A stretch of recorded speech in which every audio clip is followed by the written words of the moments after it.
bukan sound horeg-nya yang harus dihilangkan, tapi harus ada regulasi yang jelas bahwa untuk mengadakan acara seperti itu ya volumenya, kapasitasnya itu berapa gitu ya. Hal yang terpenting bagi kita itu orang itu ya seneng sewajarnya, susah sewajarnya.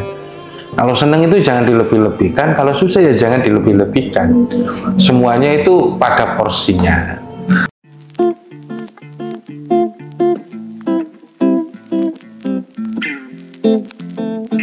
Assalamualaikum. Waalaikumsalam.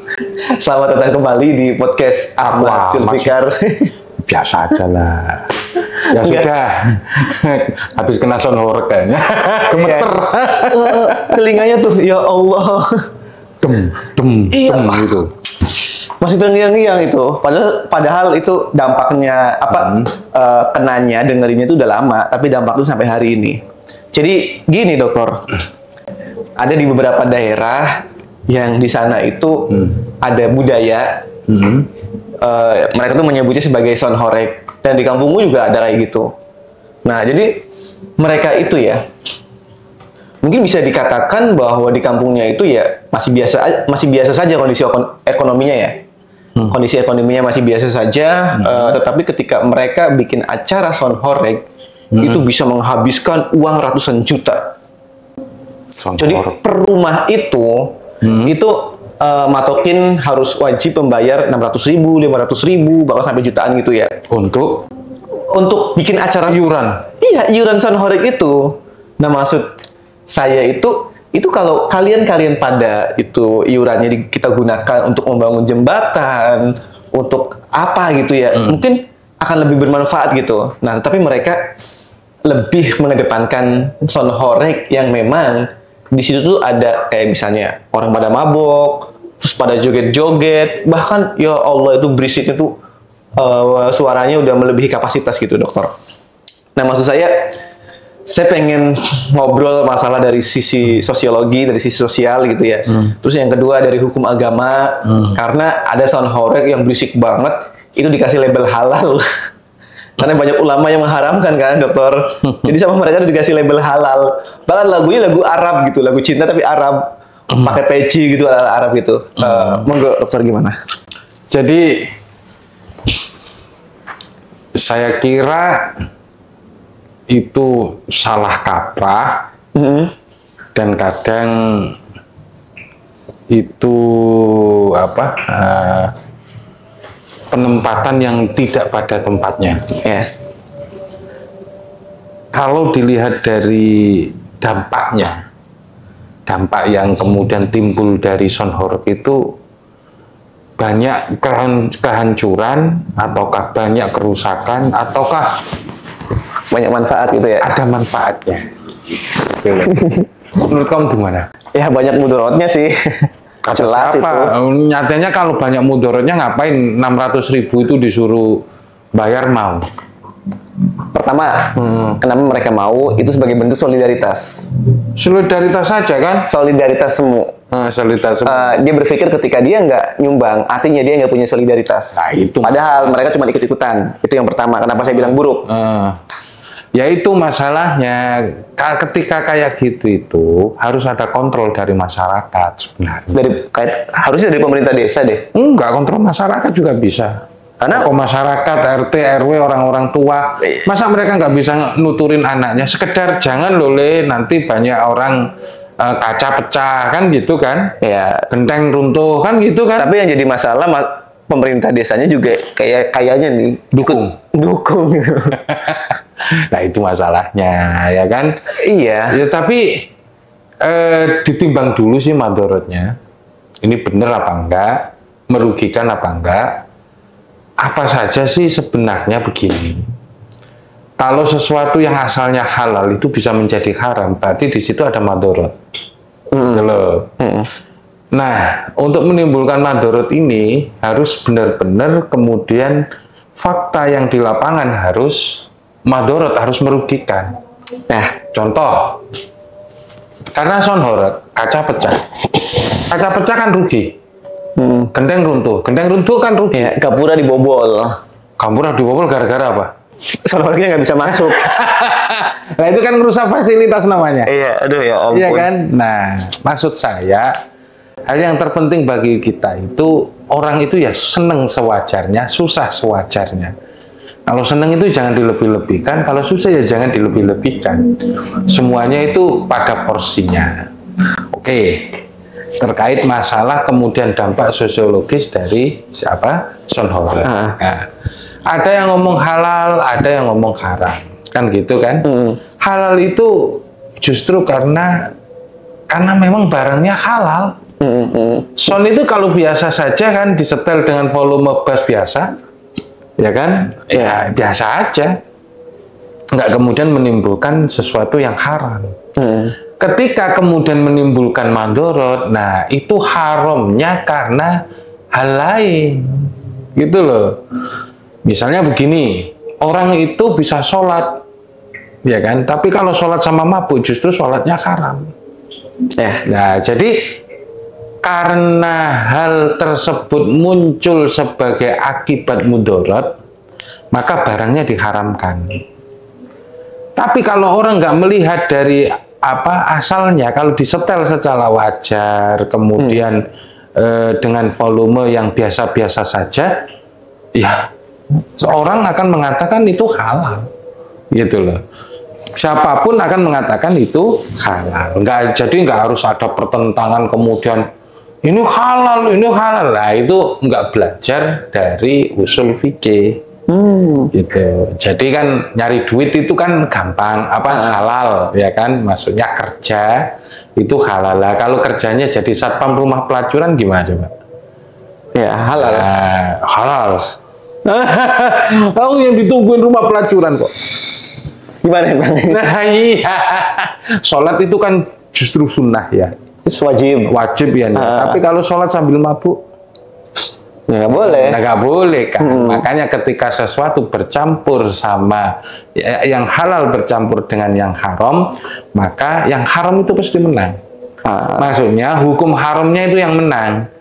Misalnya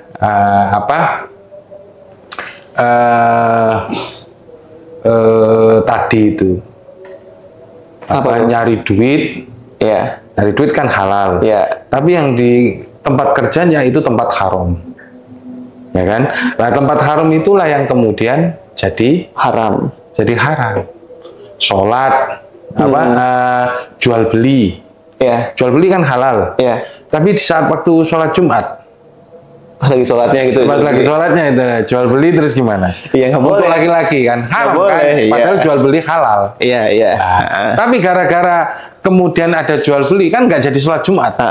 Itu masalahnya. Ya tapi gini dokter, saya tuh mungkin kalau untuk halal haram ya dokter lebih berkapasitas di situ ya. Ya terus gimana? Enggak. Belum tentu lah. Saya lebih menyoroti kayak gini. Jadi kemarin sebelum Lebaran, ya dokter jauh juga. Banget. Kita itu kan kemarin sebelum Lebaran kita membahas tentang betapa sedihnya ketika pengen mendekati Hari Raya Idul Fitri, ya kan? Nah dan memang itu real di kampung saya kayak gitu, Ustaz. Di kampung saya itu ketika mau Lebaran mereka tuh pada khawatir, apakah mereka bisa untuk beli pakaian baru, apakah mereka bisa untuk membelikan adik-adiknya itu sandang gitu ya? Apakah dia bisa memberikan kayak ngasih uang ke ponakan-ponakannya gitu. Jadi malah khawatir gitu.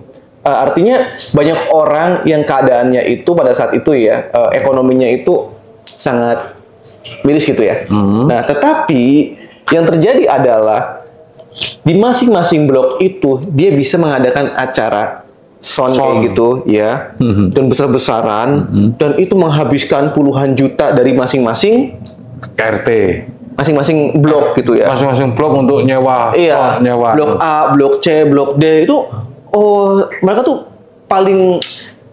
pengen paling gede gitu. Wah, tarung suara gitu ya. Nah, akhirnya saya berpikir, lah kemarin kan mereka tuh pada bingung gitu ya. Kenapa uangnya itu nggak kita alokasikan saja dibagi-bagi ke teman-teman yang memang dia tuh membutuhkan gitu ya. Jadi malah kok buat foya-foya yang sekali main tuh uangnya langsung habis gitu loh. Ya, apa ya kayak gitu itu. Kalau orang itu sudah berlebihan, sudah jelek lah. Maka kalau dalam prinsip ekonomi, sudut pandangnya prinsip ekonomi, sifat sederhana, sifat hemat itu menjadi sesuatu yang bisa digunakan untuk memenuhi kebutuhan. Orang itu cukupnya itu 80. Cukupnya 80. Tapi dia bisa saving misalnya sampai 20.000 karena menghabiskan 60. Berarti kan namanya itu ada sisa. Maka kemudian dari sisi ekonomi, maka orang tersebut bagus. Kenapa? Butuh umumnya orang 80 dia bisa saving. Artinya dia bisa menghemat. Nah, menghemat itulah yang kemudian menjadi ajaran ekonomi, ya kan? Oke, kita sepakat di situ dulu nih. Jangan sampai kemudian kita ngomong-ngomong oh demi seneng kan gitu. Nah, kalau kemudian dari sudut lain, kalau ekonominya itu kemudian habisnya 80 dihabisin semua, ya nggak bisa saving, ya kan? Itu kelaparan. Nah, setelah itu ya kita nggak ada beli baju, nggak ada apa kan gitu. Nah, itu sifat hemat. Kalau dari sisi ekonomi kan gitu kan. Terus kemudian kalau dari sisi kaitannya dengan pemenuhan kebutuhan, ya kembali lagi, ya kan? Apakah kita ini menghabiskan seluruh duit untuk keperluan yang tidak ada pentingnya? Justru utang, dokter. Justru utang kan kayak gitu. Yang rugi siapa? Yang rugi diri sendiri. Sebenarnya ada banyak orang. Terus dalam pemenuhan kebutuhan ada yang penting, ada yang paling penting, ada yang penting, ada yang kurang penting. Nah, situ saja sih kan gitu. Nggak kemana-mana kan gitu. Bahkan kalau kita mengutamakan prioritas yang kurang penting, memprioritaskan yang kurang penting, ya kita dianggap kemudian tidak bijak. Tidak menggunakan nalar untuk berpikir gitu. Otak ya. Jadi gimana ya, untuk beberapa daerah itu kadang gengsi.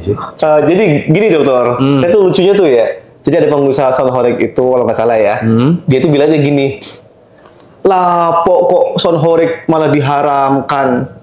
Ya dia pengusaha. Iya, kok sound horeg malah diharamkan? Itu lihat tuh orang pengajian, apakah nggak pakai sound? Lah mati. Aduh, iya pakai sound, cuman lu soundnya tuh berlebihan gitu. Maksudnya otaknya nggak jalan gitu, kayak apa ya? Jadi sesuatu itu dipukul rata. Iya kan lol, ya kan? Iya dipukul rata. Ya kita aja kalau dengerin musik kan gitu. Ya sesuai dengan kadar kemampuan kita untuk menerima musik itu, ya kan? Kadang kita juga untuk kemudian sesuai dengan suasana pada saat itu. Kalau kita misalnya pengen musik keras-keras, saya ini paling suka dengerin musik rock yang hingar. Tapi nggak mengganggu orang enggak ya? Mau di mobil sendiri, nyetir. Ya, gitu kan. Konsumsi pribadi. Tapi kalau itu kemudian sama anak istri, kagak mungkin itu. Langsung dipukulin. Bukan, aduh, kan gitu. Ayah, matiin enggak? Akhirnya kemudian timbul keributan. Itu saja sih masalahnya. Dalam satu keluarga saja kita ada yang sering musik pop, kan gitu. Ada yang musik apa? Dangdut, pop, kan gitu. Panturan, Jawan. Panturan enggak, kan gitu. Maksud saya kan gitu. Kalau itu sudah mengganggu orang harus paham. Bahwa orang itu, anak saya itu nggak suka musik rock. Istri saya itu sukanya pop, Whitney Houston, kan gitu, kayak gitu kan. Sukanya ST12. Itu yang terus anak-anakku itu sukanya itu yang populer-populer sekarang. Bingar-bingar musik power metal, musik heavy metal, atau speed metal yang kemudian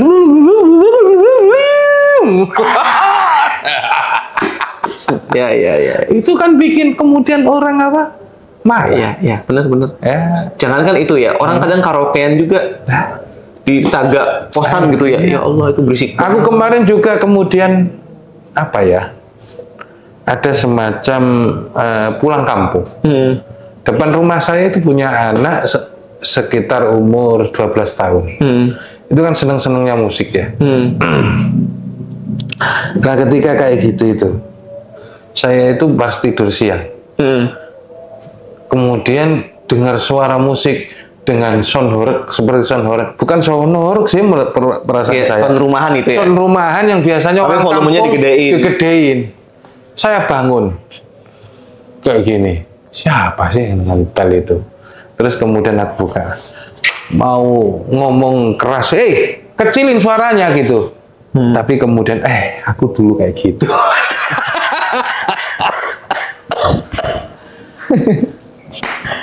tapi seumur gitu itu aku dulu juga kayak gitu. Iya. Tapi kemudian nggak lama setelah itu mati. Gitu. Ketika kemudian didengar kita keluar, ada memperhatikan kan gitu, ya mati akhirnya. Maksudnya mati itu. Dia ada peka kan gitu. Sebenarnya ya apa sih cuma kayak gitu itu. Ya, kalau seumur saya dulu, umur 12 tahun, 13 tahun gitu itu, ya cari perhatian saja sudah. Bener. Ya. Jadi coba deh, saya pun ikut merasakan ya. Ketika saya dengerin musik, saya tuh kayak punya keinginan musik saya tuh pengen didengar sama orang lain. Bahwa musik gue hebat loh, enak loh kan gitu. Gue punya musik loh. Gue punya musik loh kan gitu. Iya. Sama ketika saya mamerin musik rock saya kepada misalnya di bawah itu orang Pak Irfan atau Mas siapa itu? Mas Johan. Itu sesama suka rock kan gitu. Wah, itu bagus Pak De kan gitu kan. Itu enak banget itu melodinya kan gitu. Saya senang, wah berarti saya diterima nih kan gitu. Kita punya. Tapi ketika ditunjukin sama Mas Tasori, musik apa gitu, gue mah sukanya Tarling kan gitu kan. Iya benar. Pemuda pujaan semanis madu. Ya itu nanti ganti lagi tuh. Oke. Saya setuju. Saya setuju dengan pendapat dari dokter ya. Karena memang ini yang menjadi perhatian kita semua bahwa banyak banget orang-orang di desa itu yang sebenarnya bukan mereka ngeyel ya, bukan, tapi karena mereka tuh nggak tahu saja gitu. Jadi kadang-kadang gini, ingin mendapatkan perhatian orang atau validasi orang, gitu ya kan? Itu lebih menjadi sebuah keinginan besar daripada rasa sungkan atau rasa malu kepada seseorang. Ya, terus gini, gitu. Yang saya lihat ya, betul bahwa orang-orang di kampung itu banyak sekali mereka tuh yang sebenarnya punya kesehatan mental, bahwa mereka tuh pengen eksis gitu ya, sehingga ketika ada sound horeg itu mereka tuh bareng-bareng bisa eksis gitu, karena di situ tuh mereka tuh bakal joget-joget, mereka tuh bakal pakai pakaian yang lebih mencolok, pakai sepatu sambil mabok terus joget-joget, dan mereka tuh seneng menjadi pusat perhatian. Bahkan ada yang sampai berdiri di atas sound, dan itu banyak banget tuh kabel-kabel, bahkan sehingga akhirnya keberatan soundnya itu jatuh. Maksudnya itu pertama ya, itu bahaya banget, itu pertama. Nah yang kedua, bahwa di kampung-kampung itu ya, itu hiburan tuh kayak kurang gitu ya, kurang hiburan. Jadi untuk mereka tuh mendapatkan hiburan, semisal dia ikut nonton konser gitu ya, itu harus bayar tiketnya tuh agak mahal. Nah sampai akhirnya ada sound horeg, jadi itu menjadi hiburan masyarakat kelas menengah ke bawah gitu ya, dan mereka seneng. Nah maksud saya gini, yang harus dihapus di sound horeg itu bukan sound horegnya, tapi lebih ke harus ada regulasi bahwa volumenya itu harus sekian gitu, kapasitasnya harus sekian. Jadi pemerintah desa yang ada di situ, saya mohon, bukan sound horegnya yang harus dihilangkan, tapi harus ada regulasi yang jelas bahwa untuk mengadakan acara seperti itu ya volumenya, kapasitasnya itu berapa gitu ya, biar nggak mengganggu. Begitu mungkin. Gimana dokter? Apa langsung statement? Ya langsung statement aja. Monggo. Kalau sampean sound horegnya dihilangkan ya? Enggak. Lebih regulasinya dibenerin. Kalau saya horegnya aja, soundnya biarkan. Kemana? Nah gitu kan? Ya. Horegnya hilangkan, soundnya biar. Tapi maaf, horeg itu apa sih? Horeg itu kan meledak-ledak gitu suaranya, horeg itu meledak-ledak gitu. Jadi kemudian yang desibel gangguan suara itu yang kemudian mengganggu orang. Orang nggak kuat jantungan itu kan, kemudian kita kan punya kapasitas berapa desibel gitu. Kalau berlebihan bisa pecah gitu. Ya kesannya itu dem Iya di sini tuh Bapak. Anjir. Sebenarnya itu digunakan untuk memacu jantung ketika ngeplay. Oh, kalau lagi mabuk ya. Lah kita orang bener gitu, nggak mabuk. Nah itu orang bener. Itu kemudian suasana dugem dibawa ke tengah sawah. Wis, soundnya itu biarkan halal kan gitu, horornya jangan. Karena horor itu yang menimbulkan dalam definisi itu yang menimbulkan madoro. Gitu. Teman-teman, terima kasih. Jangan lupa subscribe. Wassalamualaikum warahmatullahi wabarakatuh. Ya, ngantuk pun saya dengar tadi. Ya kan, dia menghilangkan sound horornya. Kalau saya soundnya biarkan horornya. Makasih. Waalaikumsalam.